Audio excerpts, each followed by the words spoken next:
rejet est perceptible, notamment le rejet de l'élite dans certaines localités. Le score du président Biya aujourd'hui est également le miroir de ce rejet-là, avec des élections qui arrivent et ce capital de 47% des Camerounais qui ont dit non. Si on se concentre, si l'opposition se concentre pour préparer ces élections, ça peut vraiment paralyser le régime. Oui, bien évidemment.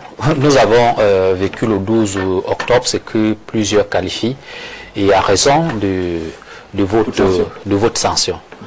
Et ce vote, justement, est une manifestation des frustrations multiples vécues au quotidien par nos populations. Ces frustrations sont d'ordre économique, oui, mais surtout d'ordre comportemental. Vous avez un entourage du chef de l'État qui brille par l'arrogance, la condescendance et le mépris envers la population.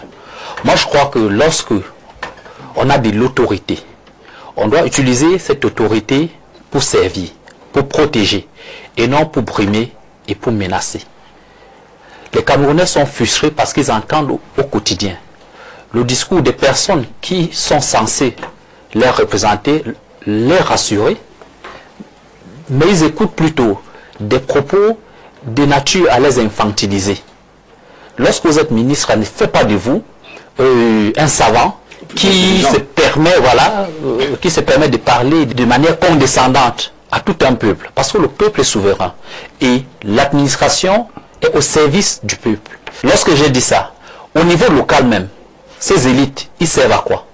Aujourd'hui, dans le système Biya, c'est que on va dans un village, on choisit une personne qui est censée, dans le système, représenter ce village et qui, dans le système, doit travailler, œuvrer pour pouvoir permettre aux gens de ce village de pouvoir avancer. Mais lorsque ces personnes prennent toute la part du gâteau pour eux, pour leurs enfants, vous voulez que dans les villages, les gens ne soient pas fâchés?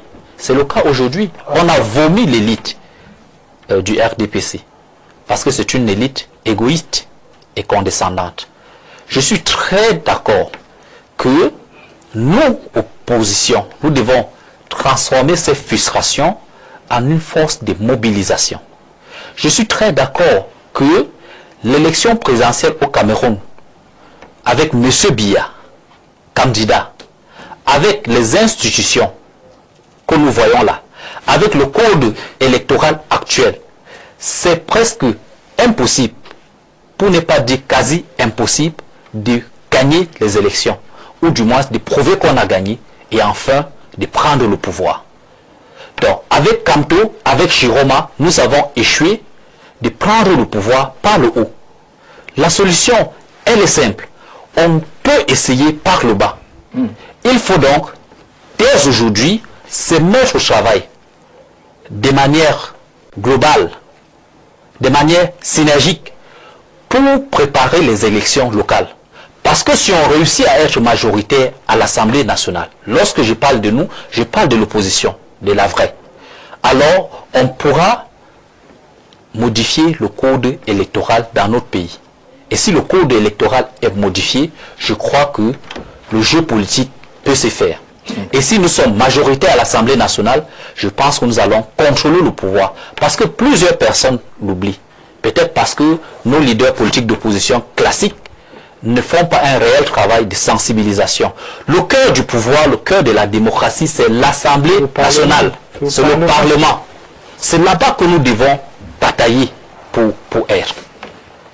Et c'est faisable. Et c'est faisable. D'ailleurs, très faisable.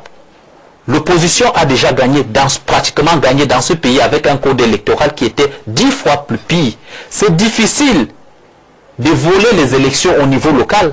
Vous voyez dans le monde, est-ce qu'on peut voler des élections là-bas? Parce que les populations se mobilisent, vont voter, surveillent les votes. Et lorsque vous le faites au niveau local, c'est difficile parce que vous n'êtes pas face à M. Biya, vous êtes face à ces petites créatures qui n'ont pas le pouvoir de M. Biya, qui n'ont pas la capacité de nuisance de M. Biya, qui n'ont pas la sympathie et la renommée de M. Biya. Ce sont généralement des personnes impopulaires parce que 7 ans avant les élections, ils ont brillé par la condescendance, par le rejet de la population villageoise ou la population locale. Donc moi je crois que c'est ça le jeu. Et par rapport au contexte actuel, Je pense que le désordre, la terreur ne sert les intérêts de personne, surtout pas pour la République. Parce que nous sommes un pays endetté et tous les jours nous devons payer les dettes. Et si le pays est asphyxié sur le plan économique, nous perdons énormément. Et donc, il est important pour notre gouvernement de dialoguer. Parce que lorsqu'il y a un problème, c'est le grand frère qui va vers le petit frère. Le gouvernement, nous allons supposer que c'est le grand frère. Dans ce contexte, ne faisons pas l'erreur de 2016 avec la crise anglophone.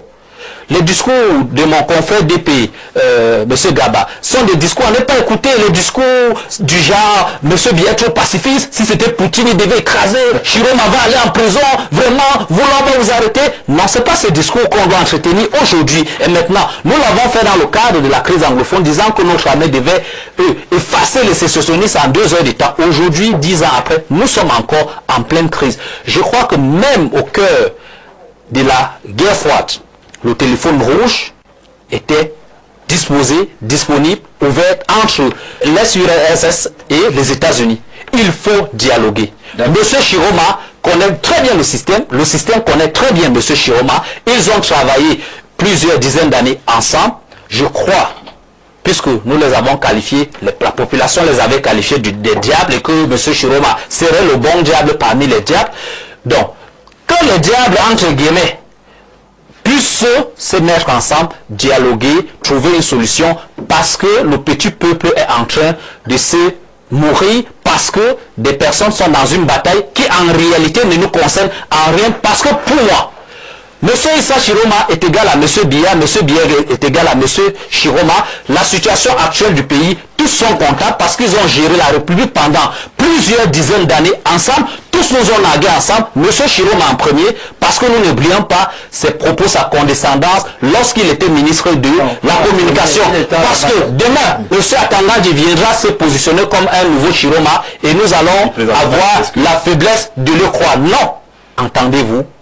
Permettez que les Camerounais puissent regagner leur vie paisible, pacifique au quotidien, parce que la paix est importante et le désordre ne profite à personne.